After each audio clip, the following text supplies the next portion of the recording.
So I can smile about it now, but 14 years ago, when I brought that baby home from the hospital and she looked at me and I looked at her, it just seemed like my world had been displaced.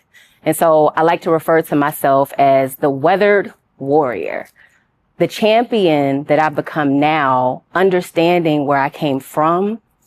That peace, that healing that you go through when you're the other side of surviving postpartum depression, it doesn't seem imaginable at the time. But once you get there, to understand the resilience that came with it, it's empowering, it's encouraging. But I remember when I was coming across the Ben Franklin Bridge, coming from Cherry Hill, New Jersey, back to Philadelphia where I lived. And as I'm driving along, I looked off the side and I thought to myself, how far is the drop?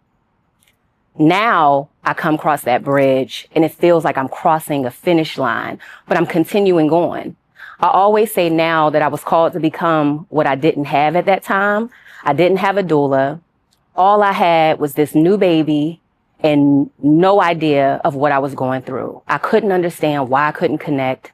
I couldn't understand why I felt so oblivious to the things that were happening in my life. I couldn't understand why I knew that I needed to take care of her, while it just seemed like I was having this out-of-body experience. And what troubled me even more is that I kept going to all these appointments. I kept seeing the people that I needed to see and that she needed to see, but no one else picked it up. But I thank God for a friend who came to visit me about a year into my postpartum experience. She said, "Are you okay?" And she waited for the response. And so I think for me, now on the other side of it, that's what I do. I ask people, are they okay? But I wait for the response. And going through postpartum depression, anxiety, and psychosis, again, at that time, it felt depleting. It felt like I had been defeated. I really didn't want to share what I was going through because I was afraid of family surveillance. In the Black community, that happens a lot. So there was no way I was going to tell this stranger that I felt like I couldn't connect with my child. And I never once wanted to hurt her, but it was me who was hurting inside. And so it makes me think about even what my own mother went through 40 plus years ago, we'll say. And I think about the resources she didn't have at that time. And now we're able to provide these resources to families to let moms know you can overcome. You will overcome. You are an overcomer.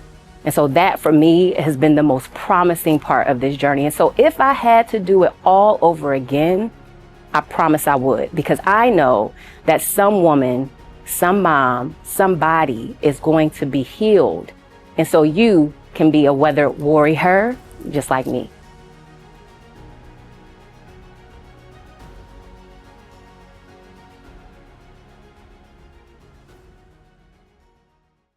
The biggest part of supporting a mom in this season is that you need to remember that healing doesn't begin as soon as the baby comes out. It takes a while. Show yourself grace. It will not happen overnight. I think sometimes the misconception is that the baby's gone, I'm going back to myself. We are always focused on what's happening in terms of the physical signs and symptoms, and sometimes the mental health part gets missed. So being sure that you're being mindful of, am I feeling sad? Am I having thoughts of not wanting to be here?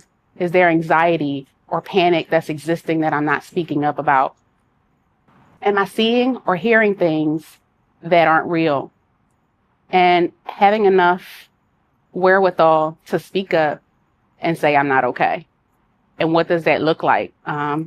Sometimes it's the fear of judgment, making sure that you have a few people that I can reach out to and say, hey, I'm not okay.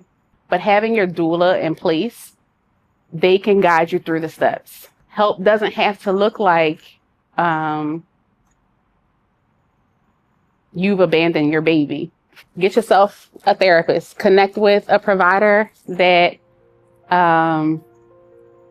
understands what you've been through, and make sure that you're honest, because that's where you see the most improvement.